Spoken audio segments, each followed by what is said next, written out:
Assalamualaikum warahmatullahi wabarakatuh. Innal hamdalillah nahmaduhu wa nasta'inuhu wa nastaghfiruh wa na'udzu billahi min syururi anfusina wa min sayyiati a'malina. May yahdihillahu fala mudhillalah wa may yudlil fala hadiyalah.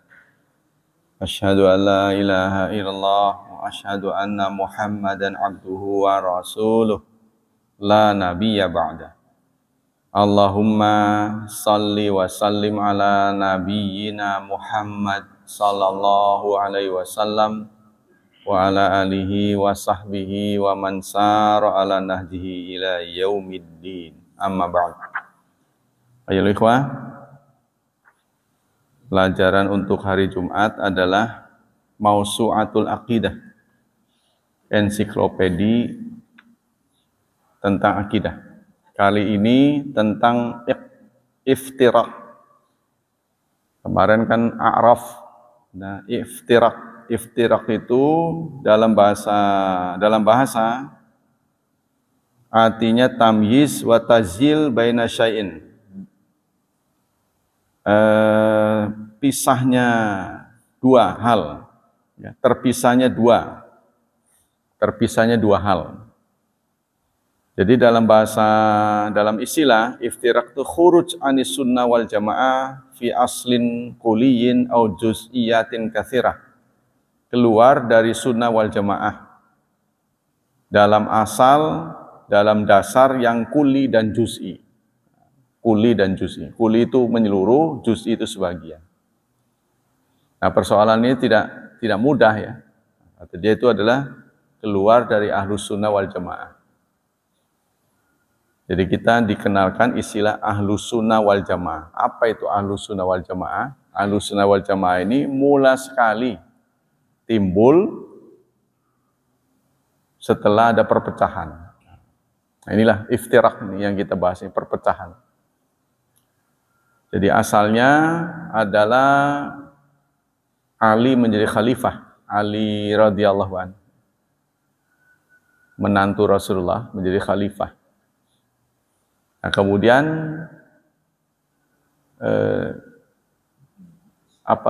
dilantiknya beliau itu setelah kematian Utsman bin Affan. Utsman bin Affan kan menantu Rasulullah juga. Utsman bin Affan ini matinya dibunuh. Gitu. Tapi nanti kita sejarah bisa membuktikan beda ya. Nah, ini faktanya. Mati terbunuh, dipandang oleh Aisyah dan teman-teman, perilaku Ali ini sepertinya tidak wajar. Walaupun kemudian beliau dilantik menjadi khalifah, perlakuan beliau nggak wajar karena beliau tidak merespon. Responnya seperti tidak positif, seperti kematian Umar bin Khattab. Umar bin Khattab juga kan terbunuh. Artinya beliau tuh gerah kalau waktu Umar bin Khattab. Tapi saat Utsman bin Affan terbunuh, beliau terlihat tenang-tenang saja. Ya, penilaian ini boleh jadi subjektif, tapi kita lihat nanti faktanya.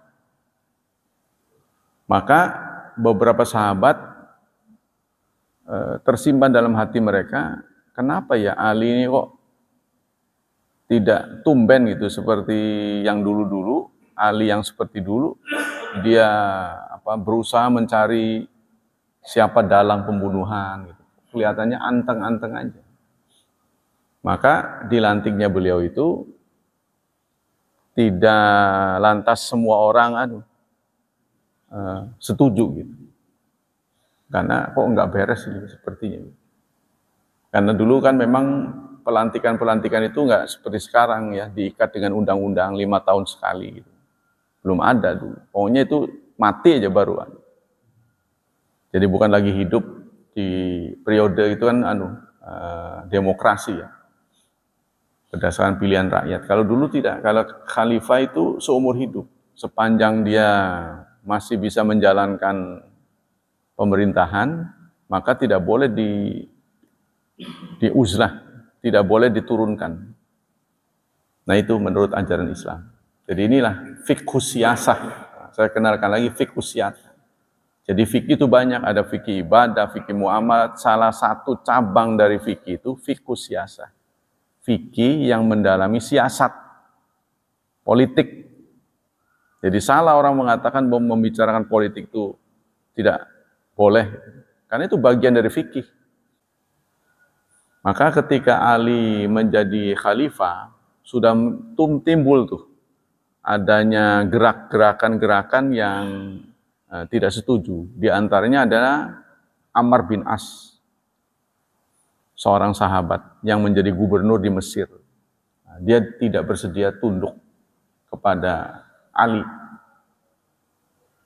Nah, maka sampai di klimaksnya dilakukanlah tahkim setelah banyak sekali keributan-keributan. Tahkim itu apa ya namanya?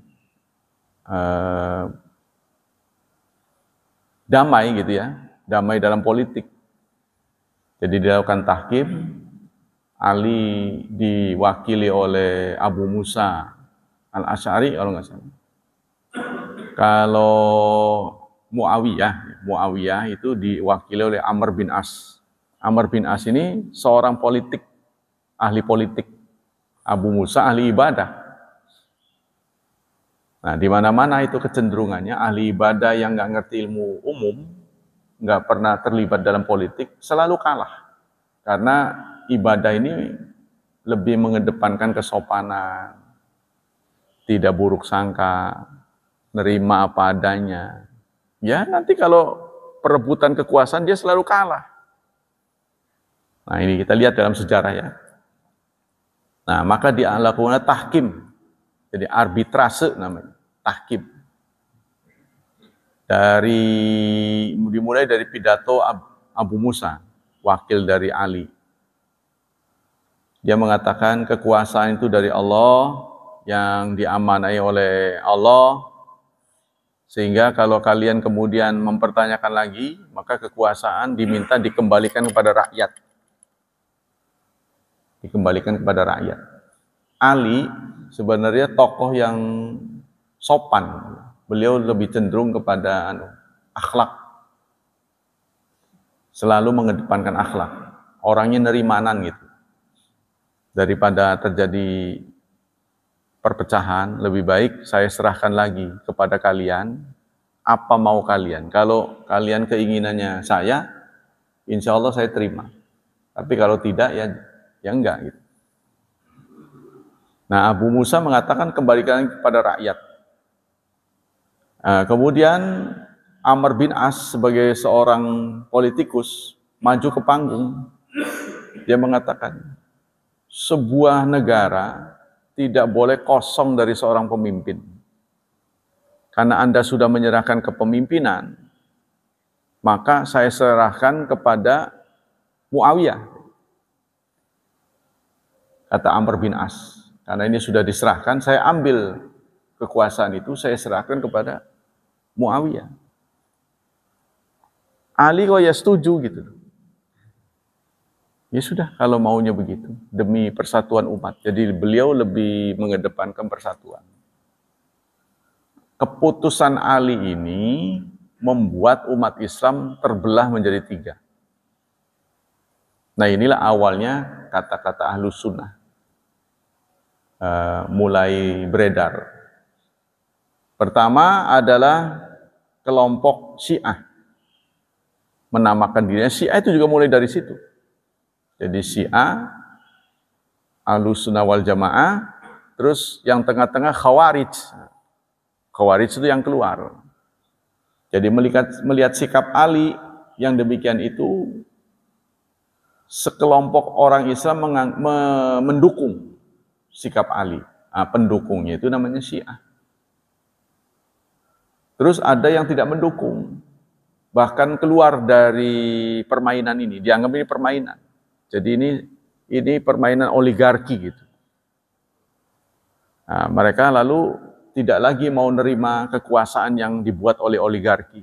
Mereka keluar. Itulah namanya Khawarij. Sementara yang punya sikap menengah nanti dulu. Ini urusan persatuan umat. Kita jangan mudah terpancing ya dalam suasana emosi seperti ini. Kita harus tetap tegak di tengah. Nah, itu dialah Ahlus Sunnah wal Jamaah. Nanti kemudian karena itu berangkat dari emosi, suka dan tidak suka, bukan benar tidak benar. Suka dan tidak suka, maka Syiah itu membuat alur pengambilan hukum. Jadi semua hukum harus bersumber kitab Allah dan berita yang berasal dari Ahlul Bait. Mereka begitu. Maka mereka menolak. Bukhari, Muslim itu menolak. Ya. Ahlus Sunnah tidak. Ahlus Sunnah itu kembali kepada akademis. Maka jika berita itu diteliti benar, kita terima. Siapapun sumbernya. Nah, salah satu orang yang berbuat gitu, Asy-Syaukani, penulis Nailul Autar. Ya, Nailul Autar itu kan perluasan dari Bulughul Maram. Nailul Autar. Nah, beliau juga menulis tafsir namanya Fathul Qadir, karena beliau kadang-kadang mengambil berita dari Ahlul Bait dituduh Syiah. Nah, inilah. Nah, tapi Ahlus Sunnah kemudian menyatakan, oh, Asy-Syaukani tidak, itu hanya sekedar belajar saja. Apa salahnya kita berguru? Contohnya berguru sesuatu ya, ilmu yang netral, seperti guru bahasa Arab. Boleh nggak kita berguru bahasa Arab dari orang kafir? Gurunya orang kafir, boleh nggak? Kan bahasa nggak ada menyangkut iman. Nah itu, coba Anda tanyakan sendiri. Boleh nggak kita berguru bahasa Arab pada orang kafir? Anda mengira orang kafir semua goblok. Dia pengarang kamus, antara yang kamus Munjid yang dipakai di Gontor, tulisan orang Katolik itu, Munjid. Terus ada lagi, saya lupa nama bukunya itu. Itu bahkan dipakai di Al-Azhar sebagai kurikulum ya, sebagai buku wajib. Itu ditulis oleh orang kafir juga, bukan Muslim, walaupun namanya Islam. Nah ini, jadi kalau ilmu yang netral itu udah gak ada masalah. Tapi kita kadang-kadang karena nggak tahu, ini bukan orang kafir, orang Islam. Karena bukan golongannya, sampai ngomong, ngaji bahasa Arab itu siapa? Si A. Wah, nggak nyunah itu. Mana ada sih? Bahasa Arab tuh nyunah, nggak nyunah. Nah itulah. Jadi itu karena wawasan yang sangat pendek. Nah gitu. Makanya kita harus tahu Ahlus Sunnah wal Jamaah itu apa. Sering didengung-dengungkan, tapi siapakah mereka? Nah sekarang kita hidup di zaman milenial ini. Dua organisasi besar yang diakui oleh pemerintah, ya, NU dan Muhammadiyah. NU punya tradisi sendiri, Muhammadiyah punya tradisi sendiri. NU berpegang akidahnya itu pada akidah sifat 50. Sifat 50. Jadi saudara kan kalau nggak belajar tuh nanti heran. Sifat kenapa gitu? Kita ini harus tampil sebagai wasit. Kita nggak tahu apa-apa gitu. Kenapa senior-senior kita ini berkelahi, bertengkar? Kenapa gitu? Kita kan harus begitu. Harus jujur meletakkan diri kita harus berpihak kemana. Kita pasti berpihak pada kebenaran. NU berpegang pada akidah sifat 50. 50 dari mana? 50 dibagi 2. 41 untuk Allah, 9 untuk Nabi. 41 yang mana? Yang 41, 20 sifat wajib. Itulah yang dikenal wujud, qidam, baqo, yang suka dengar tuh. Ya kan? Nah, saudara kan nggak pernah belajar, kan gitu kan? Kita nggak pernah dengar. Maksud saya untuk menentukan salah benar tuh dipelajarin dulu gitu. Kalau saya kan pernah belajar agama Kristen, menjadi pemeluk Kristen. Jadi saya tahu dia salah. Berbeda dengan saudara, kalau nanti diskusi dengan orang Kristen nggak mungkin menang. Kalau saya insya Allah. Nah, sekarang kita menghadapi kondisi sudah terbelah. Gitu. Nah, mereka menghadapi 50, akidahnya tadi kan sudah saya jelaskan. 20 sifat wajib, wujud, qidam, baqo, mukhalafatul. Saya nyanyiannya masih ingat, karena itu diajarkan. Dan itu dikaji, wujud itu apa, qidam itu apa, baqo itu apa. Nah, begitu juga mustahilnya. Kalau wujud, mustahilnya berarti tidak wujud.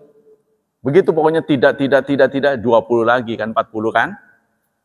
Kan 40, jadi 20 sifat wajibnya, 20 lawannya, kan 40. Yang satu itu sifat wenang. Allah berkehendak merubah apa saja di luar persetujuan manusia. Nah, inilah wenang. Makanya 41. Nah, begitu juga sifat Nabi ada 9. 4 wajib, 4 mustahil, 1 wenang. 4 wajib itu fatona, amanah, siddiq, tablik, ya, 4 lagi yang mustahil, tidak amanah, ada tidak semuanya. Tidak amanah, lawan amanah kan khianat. Mustahil Rasulullah khianat. Yang kedua, tidak tablik. Tidak mungkin Rasulullah menyembunyikan satu ajaran yang mesti disampaikan. Tidak mungkin. Itu namanya tidak tablik. Yang ketiga, tidak apa? Tidak fatanah. Tidak cerdas. Ya tidak mungkin. Karena Rasulullah setiap malaikat Jibril membacakan ayat langsung hafal. Kalau kita kan membutuhkan kali-kali berapa ya untuk hafal itu, diulang-ulang berkali. Kalau Rasulullah begitu malaikat Jibril baca langsung hafal. Kalau tidak hafal, apa yang dilakukan oleh Rasulullah? Nulis nggak bisa. Kalau kita kan nulis, Pak Mul nulis, takut lupa kan. Kalau ingatan Pak Mul kuat, nggak perlu nulis. Apa yang perlu saya tulis? Seperti yang dimiliki Albani sebagai orang yang hidup di zaman kita. Albani itu pernah menjadi terkenal, walaupun beliau dulu adalah tukang arloji. Albani itu yang suka disahihkan oleh Albani. Dia jadi tukang arloji, dia miskin, berasal dari Albania, bukan orang Arab. Tapi dia menguasai bahasa Arab. Dia hidup prihatin, kerjaannya untuk menafkahi dirinya itu servis jam arloji. Tapi dia sangat antusias belajar agama dan ingatannya kuat. Nah, beliau saking miskin itu sampai beli kertas koran, kertas kardus gitu lah. Pokoknya yang udah nggak kepake buat catatan. Satu saat perpustakaan kerajaan terbakar. Nggak tahu gimana, konsleting listrik atau gimana, pokoknya kebakar. Sehingga banyak buku-buku yang belum sempat digandakan ikut terbakar. Nah, Albani tentu menjadi orang yang ikut prihatin karena beliau kan sangat cinta buku ya. Kemudian karena beliau meyakinkan mampu menulis ulang buku yang terbakar itu, maka pemerintah Arab Saudi memberi peluang. Silakan. Dan itu buku bisa ditulis ulang. Bayangkan saudara, buku jangankan ratusan lembar lah, kita puluhan lembar aja suruh nulis ulang, nggak bakal bisa. Ya, contohnya Hamka nulis tenggelamnya kapal Van der Wijk, suruh nulis kita, nggak bakal bisa. Atau buku yang kita sukai apa, lalu dibakar, kita tulis ulang, wah nggak apa. Beliau bisa menulis ulang. Dari situlah dunia melek bahwa Albani ini punya ingatan yang luar biasa. Nah itu, maka sejak itulah kerajaan singkatnya berterima kasih atas jasa beliau, maka Albani diberi akses seluas-luasnya untuk mengelola perpustakaan. Keluar masuk perpustakaan bebas saja, nggak seperti orang biasa. Maka inilah angin yang baik menurut Albani. Sangat senang beliau, karena kan dia memang orang yang nggak mampu, terus perpustakaan tahu sendiri, Arab Saudi. Perpustakaan nasional lah ya. Nah inilah, kemudian Albani disitulah menulis, sehingga terkenal. Nah kita kembali ke sini. Nah sementara kelompok satunya, kelompok akidah satunya, yang tadi kan saya sudah jelaskan ada 50 ya, untuk Allah 41, untuk Rasulullah 9. Nah itu, jadi plus 41 tambah 9, jadi sifat seket, sifat 50. Nah ini menginduk kepada Abu Musa Asy'ari dan Maturidi. Nah, kita perlu tahu dua tokoh yang dijadikan sumber akidah ini. Jadi pegangan dari orang NU, akidahnya itu Maturidi, Asy'ari, dua. Tasawufnya Imam Al-Ghazali, fikihnya Imam Syafi'i. Kok kenapa nggak diambil satu aja Syafi'i semuanya? Akidahnya Syafi'i, terus akhlaknya Syafi'i, syariatnya Syafi'i. Ya nggak tahu, saya juga begitu. Nggak tahu kenapa gitu. Jadi itu yang disebut pegangan dari NU, ya, akidahnya itu Maturidi dan Asy'ari. Terus tasawufnya Imam Al-Ghazali. Imam Al-Ghazali itu punya buku yang monumental namanya Ihya Ulumuddin. Saya juga belajar. Jadi maksud saya begini, saudara tidak akan mudah mengetahui seluk-beluk maling sebelum belajar kitab maling gitu. Makanya ada buku tuh, Ilmu Maling gitu. Ada buku judulnya Ilmu Maling. Apa buku ini berguna nggak buat kita? Ternyata dalam pengantarnya dia mengatakan, saya mengarang buku ini supaya kita nggak kemalingan. Gitu. Iya, maksudnya kalau kita nggak tahu seluk-beluknya, jadi kita nggak tahu bahwa kita benar gitu. Katanya, kita kembali ke sini, akidah. Sementara tadi saya jelaskan dua organisasi besar, Muhammadiyah yang satu. Muhammadiyah menetapkan akidahnya itu berbeda dengan NU. Nah, dia itulah yang sering kita kenal, rububiyah, uluhiyah, asma wa sifat. Ini dari siapa? Apa Nabi yang ngomong begitu? Ketahuilah umatku, akidah itu rububiyah, uluhiyah, asma wa sifat. Apa itu Nabi yang ngomong? Bukan, itu juga bukan. Hasil ijtihad. Hasil ijtihad itu kalau kita mau ngomong sunnah, nggak ada sunnahnya. Semuanya itu berasal dari Ibnu Taimiyah. Karena itu pasti dalam kajian sering disebut Ibnu Taimiyah. Muridnya Ibnul Qayyim Jauziyah. Nah, Ibnu Taimiyah ini punya murid namanya Ibnu Katsir, pengarang tafsir, tapi Ibnu Katsir tidak pernah menyebut-nyebut gurunya Ibnu Taimiyah. Tuh, sehingga kitab Ibnu Katsir lolos sensor, tetap dibaca oleh orang NU. Karena dia nggak pernah bicara guru saya begitu, tapi sesungguhnya beliau muridnya. Sebagai bukti beliau muridnya, kuburan beliau ini sekarang rendeng dengan Ibnu Taimiyah, Ibnu Katsir itu.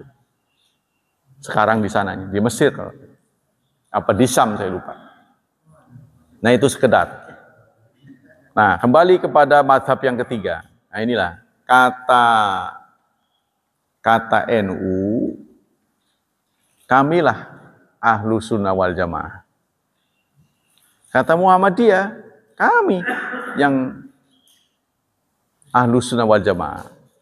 Sehingga arahnya kepada saling nyunah nggak nyunah.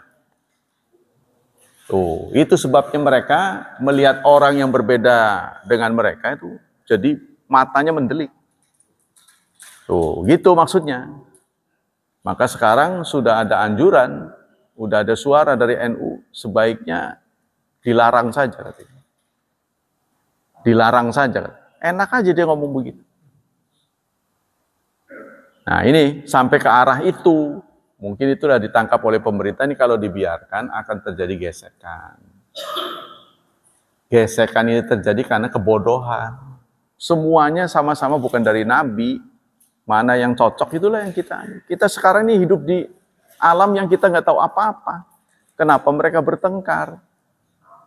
Gitu kan? Tapi kita harus milih. Ya kalau benar pendapat yang senior kita, ya udah kita ikuti. Kalau nggak benar ya jangan. Nah, menurut saya dalam pemahaman akidah dari dua pemahaman ini, yang lebih aman itu yang rububiyah, uluhiyah, asma wa sifat. Kalau saya ditanya kenapa? Karena terbukti pengikut akidah ini tidak terjebak pengkultusan terhadap kuburan. Terbukti. Ya. Lebih-lebih yang konsisten, yang konsekuen, mereka rata-rata tidak merokok, tidak terjebak dalam perdukunan. Itu aja saya saksikan. Ya, kenapa Anda? Ya mau-mau saya kan. Kalau udah mengenai saya kan orang nggak berani ikut campur ya. Saya udah milih ini begini. Saya tahu ini begini, ini begini. Saya sudah mempelajari dua-duanya. Menurut saya menguntungkan saya itu. Sebab saya menjadi muslim yang benar, muslim yang tidak terlibat pada perdukunan, ramal-meramal. Nah, begitu.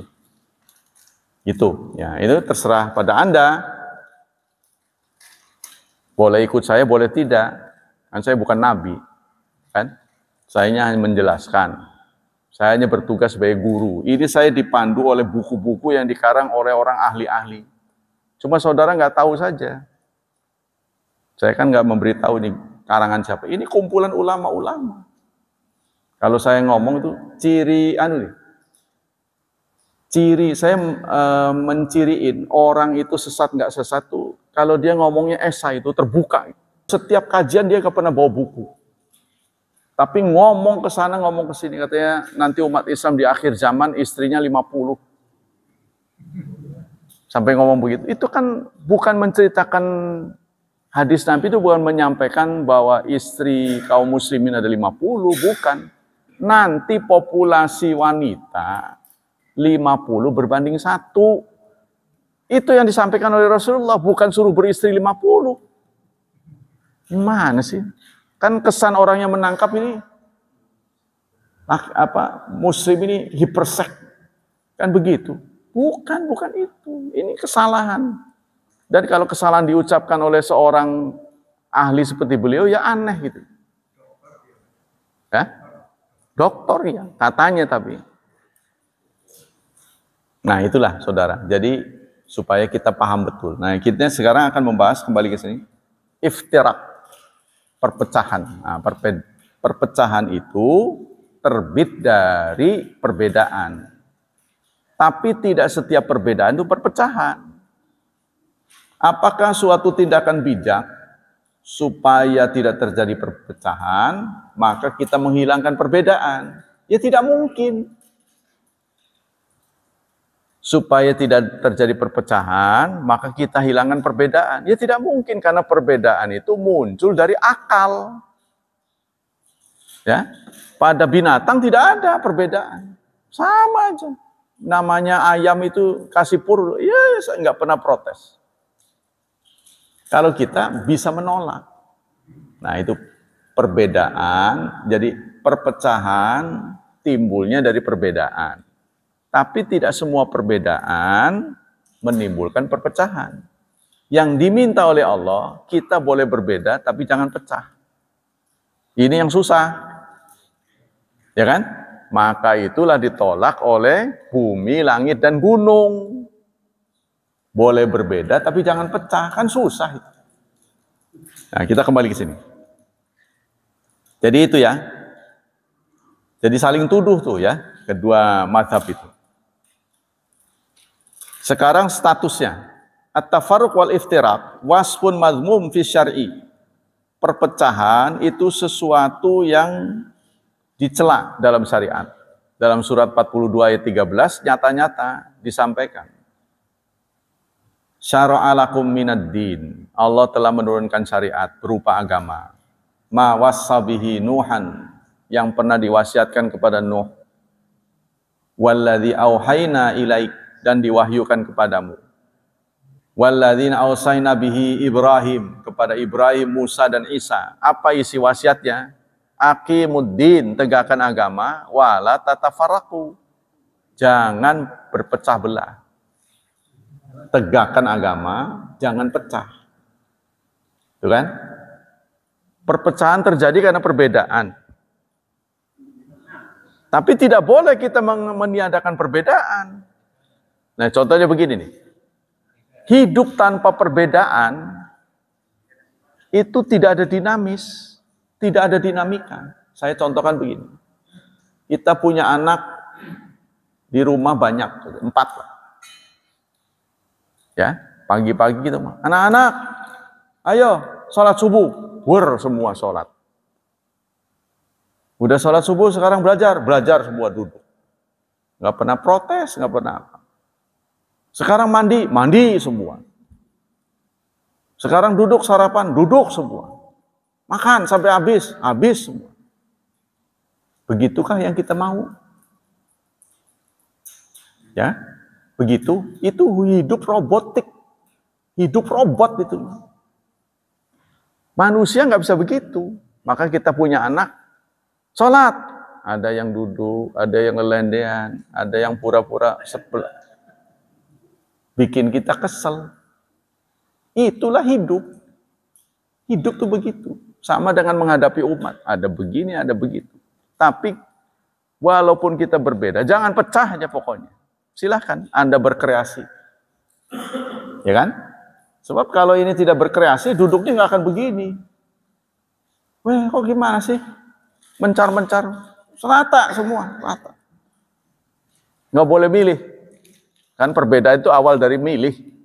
Inilah yang Allah amanatkan pada surat 33 ayat 72. Inna aradnal amanat alas samawati wal ardi wal jibal. Kami sudah tawarkan amanat kepada bumi, langit, dan gunung. Boleh milih. Jadi perbedaan manusia dengan hewan, manusia diberi kemampuan memilih. Tuh. Sehingga dengan daya pilih itu, manusia berkreasi, menguasai teknologi sekarang. Contohnya, udara ditakdirkan di ruangan kita ini panas. Kita berontak, bikin sesuatu jadi adem. Ayam taruh di ruangan panas, ya udah gitu sampai mati. Nggak akan berubah. Ya kan? Nah, kita kondisi bagaimana? Kita robah, kalau memungkinkan kita robah. Untuk kebaikan kita. Nah saudara, kadang-kadang perubahan itu membuat kecelakaan buat kita. Celaka buat kita. Nah ini kalau dirubah bukan oleh orang yang beriman, dia tidak bertanggung jawab. Seperti dokter yang pernah dikirim oleh tetangga sahabat ke Madinah di zaman Rasulullah. Itu memang tidak ada hadisnya, tapi itu populer. Kata dokter itu, saya tugas negara, ini artinya persahabatan, dalam rangka persahabatan mereka ngirim dokter. Sekian lama praktek, artinya jaga, tidak ada yang berobat. Penduduk Madinah itu, sahabat Rasulullah, nggak ada yang berobat. Heran saya. Kok semuanya sehat? Nah mereka tanya, apa sih rahasianya kok kalian sehat-sehat? Maka ada yang ngomong, bukan Rasulullah yang ngomong, tapi itu kesepakatan, benar. Kami tidak makan sebelum lapar dan menyudahi makan sebelum kenyang. Itu adalah rahasianya. Tidak akan memulai makan sebelum lapar dan menyudahi makan sebelum kenyang. Itu tipsnya. Nah inilah ya, jadi apa? Masalah buat kita. Nah, itu dalam surat 3 ayat 105 Allah menyatakan, wala takunu kalladzina tafarraqu. Janganlah kalian seperti orang-orang yang berselisih, wakhtalafu, dan berbeda. Nah, tafarruq itu pecah, ya, bercerai-berai. Ikhtilaf itu berbeda. Ikhtilaf ini penyebab dari tafarruq, tapi tidak setiap ikhtilaf itu tafarruq. Meniadakan ikhtilaf tidak mungkin, karena manusia punya akal. Sumber dari ikhtilaf itu akal. Mim ba'di ma ja'ahumul bayyinat. Setelah datang kepada mereka keterangan-keterangan. Wa ulaika lahum adzabun azim. Mereka itu bagi mereka azab yang besar.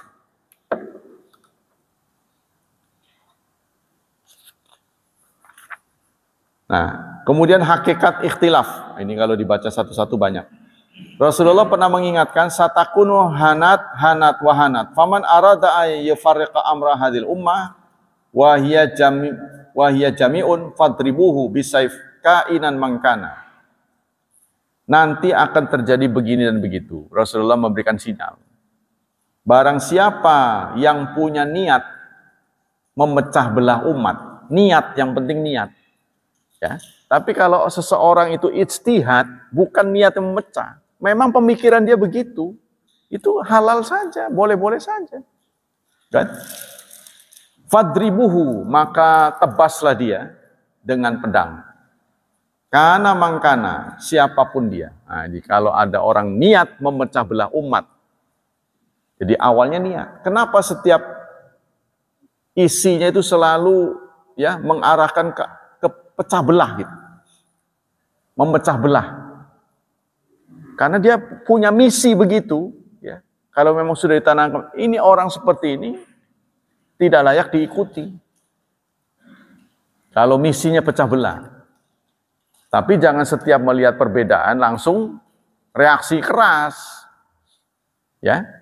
Sebenarnya seperti yang baru-baru ini terjadi. Saya pernah berdebat keras dengan salah seorang guru di sini, karena itu sudah melanggar, sudah keluar jalur rel. Tapi dalam kasus yang belum lama ini, sebenarnya yang benar itu saya. Loh, kok ngaku benar? Contoh begini, kan saya mengeluarkan kasus begini. Apabila ada suami istri mendaftar haji, lalu yang dipanggil istrinya. Dan tidak ada kemungkinan buat nego.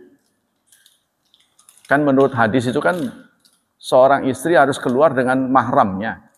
Gitu kan? Nah, yang ngeberangkatin haji itu siapa? Kan pemerintah. Ya kan? Kita harus taat pada pemerintah kalau nggak ada pilihan. Kecuali kita bisa berangkat sendiri. Ditentukan istrimu yang berangkat. Kamu belum ada jadwal, maka sebaiknya berangkatin aja. Nah, sikap memberangkatkan istri ini dalam kasus seperti itu, sami'na wa ata'na, sebenarnya taat pada ulil amri. Kalau kita pikirkan dalam kasus itu, justru yang taat pada ulil amri itu saya. Kok kenapa saya yang dituduh melanggar? Masalah-masalah di seputar perpecahan. At-tahdzir minal bid'ah. Pertama, peringatan tentang bid'ah. Nah, belum lagi kita paham tentang ikhtilaf dan iftirak, maka kita dikenalkan lagi istilah bid'ah. Ini yang menjadi ramang-ramang. Ya. Jadi masih remeng-remeng. Apa itu bid'ah? Pegang dulu kaidahnya nih. Nanti penjelasannya panjang. Jangan membid'ahkan khilafiyah. Kaidahnya dua. Jangan membid'ahkan khilafiyah. Namun, jangan pula mengkhilafiyahkan sesuatu yang sudah jelas bid'ahnya. Ya, pegang dulu dua dulu. Nanti tinggal kita tahu mana bid'ah, mana khilafiyah. Kalau bid'ah dan khilafiyah kita ganti warna, kita bahasa warna. Jangan memerahkan yang hijau. Itu ya, supaya gampang diterima. Jangan memerahkan yang hijau. Tapi jangan pula menghijaukan sesuatu yang sudah jelas merahnya. Itu kalau nggak bisa diterima tuh. Nah, tinggal kita ganti. Sekali lagi, jangan mengkhilafiyahkan bid'ah. Jangan membid'ahkan khilafiyah. Ya, patokan pertama, jangan membid'ahkan khilafiyah. Artinya jangan menganggap khilafiyah itu sebagai bid'ah. Jangan pula mengkhilafiyahkan sesuatu yang sudah jelas bid'ahnya. Itu pegang dulu kaidah itu. Nanti tinggal kita tahu mana bid'ah, mana khilafiyah. Sebagai pengetahuan sementara, ya, bid'ah itu yang nggak ada dalilnya. Yang nggak ada dalilnya. Khilafiyah itu perbedaan sudut pandang. Contohnya begini, saya menulis di telapak tangan saya angka 6. Angka 6. Saya tanya kepada Pak Mul, berapa Pak Mul ini? Nah, saya ngotot, Pak Mul ngotot. Mana yang benar menurut saudara? Sama-sama benar. Nah, begitu cara berpikir. Ada yang begitu. Seperti Rasulullah sholat di depan. Ini tangannya di sini apa di sini? Orang melihat mungkin dari samping, ada yang melihat dari belakang. Gitu. Nah, di zaman Rasulullah itu nggak bisa seperti sekarang. Ya Rasulullah, supaya hilang keraguan-raguan, ditanya aja sih. Harusnya kan ditanya. Ya Rasulullah, seperti begini. Waktu itu Rasulullah memimpin sholat pakai sendal, karena kita tahu dasarnya kan nggak pakai keramik dulu kan, masih batu, pasir. Lalu di tengah sholat, Rasulullah melepas sendal, karena mendapat legitimasi harus niru, kan lakot kana lakum, pada Rasulullah ada teladan. Mereka pun buka sendal semuanya. Nah, selesai sholat, Rasulullah bertanya, kenapa kalian buka sendal? Oh, sendalnya pada dibuka, kenapa? Lah kan kami ini melihat engkau ya Rasulullah, kan katanya suruh nyunah. Kan Rasulullah buka, ikut buka. Oh, saya tadi itu buka sendal, karena diberitahu Jibril, sendal saya ada kotorannya, ada najisnya, makanya saya buka. Tapi Rasulullah nggak menyalahkan sahabat. Kalian kok bodoh amat? Nggak begitu. Karena memang sudah benar mengikuti Rasulullah. Begitu juga waktu beliau memimpin sholat istisqa, nggak nanya ini. Waktu sholat istisqa nggak nanya. Jadi selendangnya ini yang dibawa begini. Mau jatuh. Jadi beliau lagi mimpin.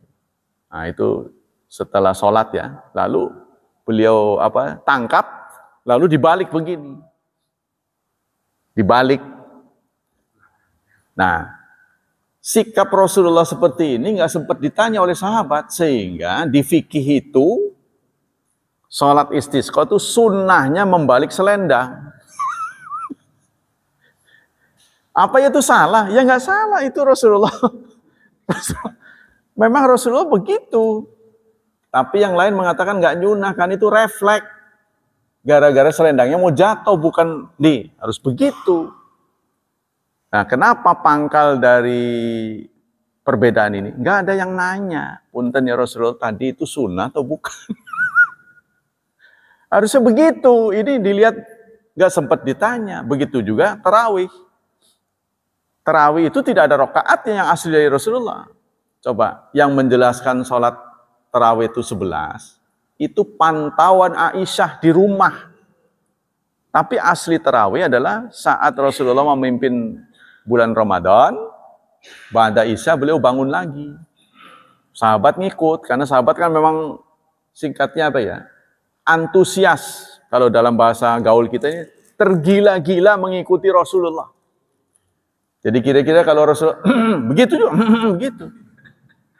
Ketip sebelah, ketip, padahal itu gatel gitu ya. Garuk-garuk. Begitu, saking ngikutnya itu. Jadi apa saja yang dilakukan oleh Rasulullah sampai untuk mengikuti Rasulullah itu, Abdullah, kakak dari Aisyah, naik pagar. Ya, Rasulullah tahu, apa-apa naik pagar. Punten Rasulullah, saya mau lihat Anda waktu duduk di kakus bagaimana. Nongkrongnya aja pengen ditiru. Itu kan tidak mungkin bisa diketahui karena beliau kan sifatnya kan pribadi itu, Pak. Mau buang air, nongkrongnya bagaimana? Abdullah itu sampai naik pagar.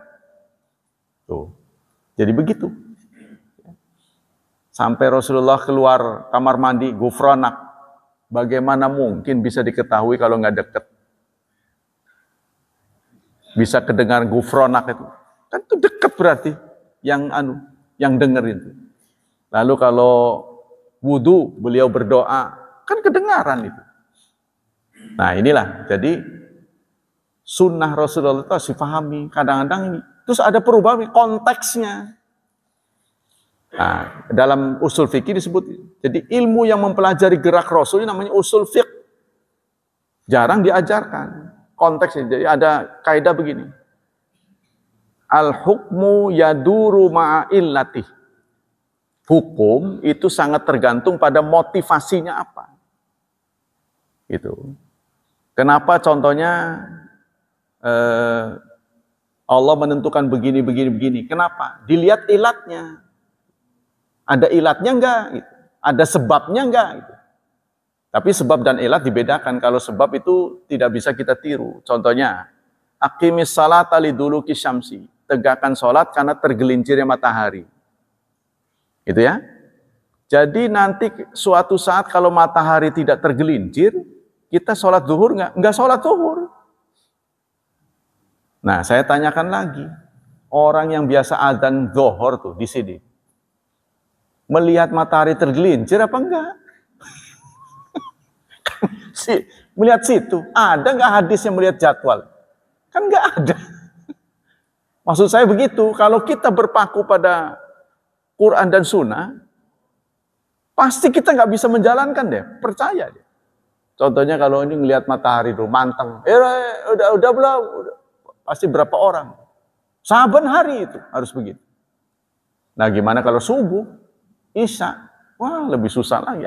Apalagi urusan puasa.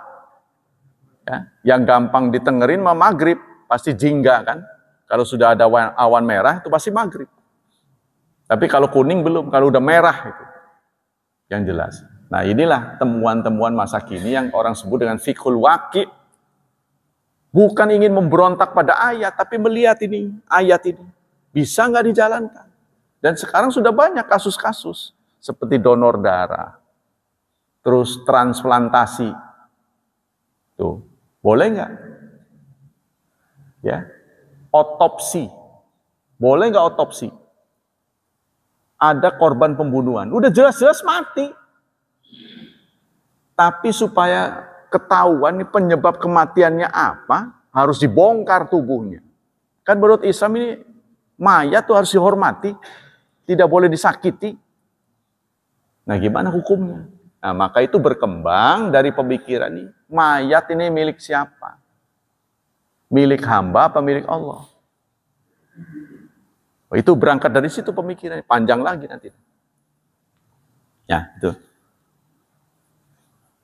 Jadi kita dihadapkan pada diperingatkan pada bid'ah, bid'ah.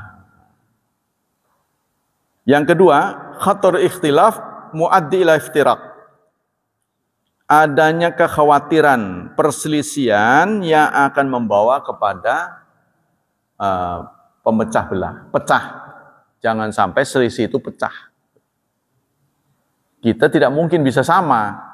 Nah kalau saudara diam-diam aja itu sebenarnya saudara mumet.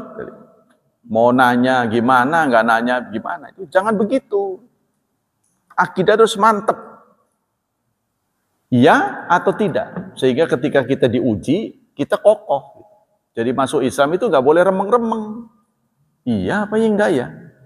Statusnya kok nggak jelas. Jangan begitu, harus jelas. Hitam putih. Kalau kemudian ada dua warna, itu terserah pada kita. Kita boleh milih. Ya. Allah menyatakan dalam surat Al-Imran 105 tadi, wala taqulu kalladzina tafarraqu wakhtalafu min ba'di ma ja'ahumul bayyinat. Janganlah kalian seperti orang-orang yang pecah dan mereka berselisih setelah datang bayinat, keterangan-keterangan. Wa ulaika lahum azabun azim. Mereka itu mendapat azab yang besar. Nah, ini kita diingatkan, jangan pecah. Tapi nyatanya kita sudah pecah. Walaupun kecil, kita dirugikan sebab berdoa dengan jumlah orang lebih banyak itu lebih diijabah oleh Allah. Tadinya kita bersatu. Kalau orang berdoa jumlahnya lebih banyak, doa kita lebih dikabul oleh Allah. Tapi dalam tulisan Imam Syafi'i dia tidak pernah mengatakan saya ini pendiri mazhab, tidak pernah. Menurut saya, gitu selalu begitu. Nah, contohnya tadi itu, setelah berwudu, sentuhan dengan istri, menurut dia batal. Menurut saya ini batal karena begini. Jadi itu adalah upaya maksimal yang beliau lakukan. Pengetahuan dia sebatas itu. Orang di belakang kemudian melihat, meneliti lagi, ada hadis yang boleh jadi tidak sampai kepada Imam Syafi'i. Ya. Sama dengan saya pernah ke Madinah. Saya pernah mengukur Masjid Madinah menghadap selatan. Bagaimana mungkin saudara mengatakan kiblat itu timur dan barat? Itu kan? Contohnya gitu. Dia mengatakan, oh itu bikinan orang sekarang. Bagaimana mungkin? Kalau bikinan orang sekarang pasti kuburannya udah pindah. Jadi kuburan Nabi kan di samping masjid nih. Kalau masjid ini bergeser kan kuburan jadi begitu tuh. Lucu kan? Dari rupanya adanya makam Nabi menjadi kunci nih. Kunci mati arah. Ngerti ya? Contohnya kuburan Nabi kan begini. Katakanlah kiblat ke sana, kuburannya kan begini. Kalau memang ini buatan orang sekarang, kalau ini digeser begini, pindah. Lah kuburan ini kan masih ke sini. Ngerti nggak? Karena dikunci berarti itu. Pengunci bang, Masya Allah. Saya aja sampai haru itu. Ini adalah ijtihad dari Nabi kan, yang berdasarkan wahyu kan. Wahyu. Truk bisa tepat. Padahal Rasulullah hidup di Madinah itu jaraknya ribuan kilometer dari Mekah. Bagaimana dia tahu itu Mekah? Kalau bukan wahyu. Waktu itu belum ada kompas.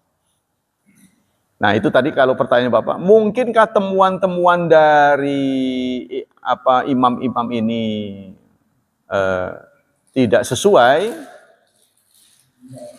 Harap diketahui imam-imam ini dari sisi umur lebih duluan daripada pencari hadis. Bukhari Muslim itu hidup setelah imam-imam ini. Karena itu Bapak tidak pernah menjumpai diriwayatkan oleh sekian. Itu nggak pernah. Saya mendapat kabar dari Uyainah, saya mendapat kabar dari Abdullah, saya mendapat kabar dari Abu Hurairah bersabda. Dia langsung ngomong begitu. Tidak ada belakangnya rawahul Muslim. Karena Muslim lahir belakangan. Bukhari lahir belakangan. Imam-imam ini duluan. Contoh yang sederhana, Abu Hanifah. Abu Hanifah itu berasal dari Irak. Sementara Imam Malik Madinah. Imam Syafi'i dua tempat. Ya, yaitu Irak dan Mesir. Waktu di Irak, beliau menamai pendapat itu Qaul Qadim. Satu orang ini, ketika beliau pindah ke Mesir, dia namai dengan Qaul Jadid. Pendapat yang baru. Pendapat lama, pendapat baru. Padahal dari satu orang. Jangankan orang lain. Nah, saya ambil contoh, tarawih. Ya. Menurut Imam Malik, tarawih itu 36 rakaat. Kenapa kok 36? Karena saya melihat penduduk Madinah melakukannya begitu. Mustahil penduduk Madinah ini akan berbeda dengan apa yang dicontohkan oleh Rasulullah. Tentang zakatul fitri, menurut Imam Syafi'i harus dalam bentuk makanan pokok. Menurut Abu Hanifah nggak apa-apa pakai uang. Kenapa? Karena kalau uang itu bisa buat beli makanan pokok, kenapa harus makanan pokok? Tujuannya itu kan membantu, bukan ngasih beras, bukan. Membantu. Jadi kalau dia sudah merasa terbantu, ya sudah. Sehingga pemerintah sekarang mengambil pendapat Abu Hanifah. Bas itu kan dia nggak pernah ngambil beras. Pernah nggak? Dia bawa mobil terus ngambil beras, karung-karung. Nggak pernah. Dia pakai uang. Berani itu kita melawan. Contohnya itu, BAS itu, Badan Amil Zakat sudah memutuskan itu. Apakah mereka sesat? Contohnya begitu aja. Nah, soal kita nggak mau ada pilihan, pemerintah tidak menetapkan orang yang zakat dengan makanan pokok sebagai pemberontak, ya nggak apa-apa. Tapi kalau masalah haji kan kita nggak bisa berangkat sendiri. Jadi bapak nggak dijadwal, istri bapak yang duluan. Jadi saya nggak bisa pak, udah ngotot nggak bisa, ya sudah kita harus pasrah, harus ngikut. Ya kan? Dalam kasus seperti itu. Nah itu pak. Jadi apakah bisa sesat? Nah sekarang ini tuduhan orang itu begini pak. Anda itu siapa gitu sampai menganggap imam-imam itu tidak benar. Gitu loh. Anda bahasa Arabnya bukan. Berbahasa Arab masih tertatih-tatih. Mereka bahasa Arab asli. Gitu. Makanya sekarang orang mulai meninjau lagi, Pak. Ini pakar-pakar orang yang biasa ke Imam Ahmad. Guru-guru saya banyak ini yang begitu. Kemudian sudah mulai berpikir lagi, kitab Imam Syafi'i yang dipelajari. Itu mereka mulai sadar bahwa kita ini hidup belakangan, kita harus takzim pada mereka itu. Pertanyaannya begini, apakah orang mengikuti mazhab Syafi'i itu tidak bisa masuk surga? Itu, emang surga punya Anda itu?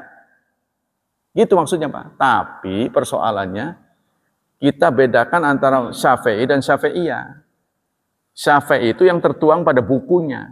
Kadang-kadang pendapat masyarakat itu berbeda dengan Syafi'i.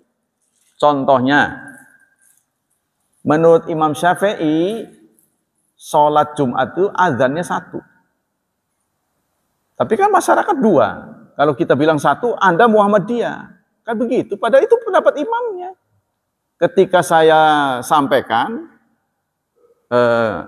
kakak seperguruan saya, senior saya tunjukkan ini, kitab asli Imam Syafi'i. Masa iya itu? Imam Syafi'i kan sudah wafat lama kata. Kok kitabnya baru? Lemes. Nah, kalau begitu mushaf juga ini apa betul nih Quran? Udah 1500 tahun. Waduh, kok pemikirannya pendek seperti itu? Nah itu, karena itu gairahnya besar Pak. Maka saya sudah memiliki kitab Al-Um itu sejak kelas ibtidaiyah. Karena saya kepengen betul-betul asli. Nah, di Unyur itu tradisinya Persis. Di sana Persis. Jadi ada satu masjid namanya Al-Muhajirin juga. Al-Muhajirin. Lalu DKM-nya meminta saya menyampaikan mazhab Syafi'i. Karena mereka udah, ya itu begitu, main nuduh aja gitu. Sudah arah ke situ, udah gawat. Saya, ngajarin kitab Al-Um, terus saja. Nah, ketua DKM ini lama-lama pindah, Pak. Pindah tempat karena ngambil rumah di mana. Diberhentiin saya. Mereka nggak tahan. Jadi mereka memang banyak dari umat Islam yang tidak toleran. Gitu. Nggak ngerti apa-apa gitu, dia tinggal toleransi, dia baca dulu. Ini karangan orang-orang dulu ini. Itu Pak, sementara. Jadi benar, memang boleh jadi apa yang sudah diteliti orang dulu, belakangan diteliti nggak benar. Salah gitu. Kan ada itu kaidah dulu yang dikoreksi oleh orang sekarang. Bukan masalah agama saja. Contohnya kaidah, manusia berasal dari monyet itu apa namanya? Kaidah apa? Ya, Charles Darwin, adanya evolusi. Nah, itu sudah dibatalkan oleh ilmu itu sendiri. Sudah dibatalkan. Berdasarkan penelitian ahli-ahli, teori Darwin ini batal. Contohnya gitu kan. Itu sama dengan itu temuan dulu. Tapi apakah salah si Darwin ini? Ya nggak salah, karena menurut dia meneliti itu. Kok rada memper. Itu kan? Gitu Pak. Ya, jadi boleh jadi salah, maka kita yang belakangan ini nggak tahu mereka ini begini. Kusut gitu kan. Ya sudah, kita lihat dengan mata yang jernih, hati yang bening gitu. Jangan kita lalu masuk ke masa lalu gitu loh. Kan mereka sudah carut-marut begini. Saling tuduh. Kita jangan masuk ke situ, kita masih bersih. Kita lihat dengan bening. Kalau kita milih begini, kita harus ada alasannya. Kalau milih begini, ada alasannya. Itu. Nah, ini dia dianggap pemikir bebas. Wallahu a'lam bishawab. Ya mudah-mudahan kalau ada yang benar kita salahkan, yang salah kita benarkan berdasarkan kebodohan kita, mudah-mudahan diampuni Allah.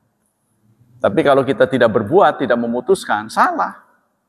Kita harus memutuskan. Demikianlah, inilah manfaat dari kajian. Ya, kalau kita ngaji, jadi kita ngeblak. Oh begitu. Yang penting tahu dulu alasannya. Semoga Allah melipat gandakan pahala kita. Semoga Allah melindungi dan menyelamatkan kita dari wabah dan fitnah. Semoga Allah berkenan menghadiahi masa depan yang cerah. Buat anak keturunan kita, membimbing mereka menjadi generasi yang salih dan salihah. Subhanakallah wa bihamdik asyhadu an la ilaha illa anta astaghfiruka wa atubu ilaik. Wassalamualaikum warahmatullahi wabarakatuh.